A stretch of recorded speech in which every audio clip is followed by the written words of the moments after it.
Guys, PG here. In this video, I'm going to share how you can utilize a brush stroke effect in Figma.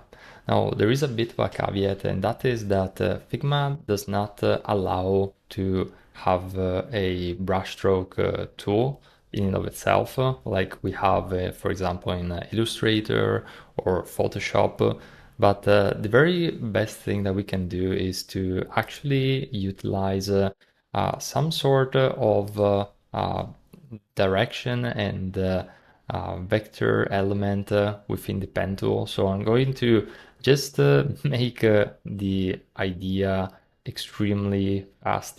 And of course, this doesn't resemble an actual brush stroke, but you can kind of see where this is going. You can actually take an image of a brush stroke from FreePic, for example, or Unsplash, or your favorite tool or a resource in order to have brush strokes, such as this one right here. So, for example, you can take one of these elements and basically add it within your Figma document and then mimic it closely.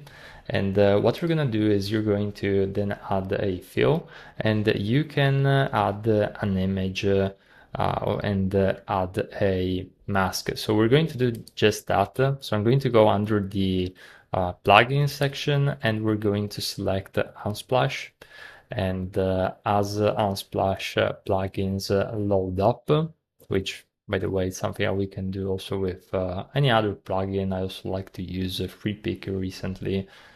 We can select an image. So I'm going to go over here under minimal, and I'm going to select, for example, this one right here. It's going to be quite visible.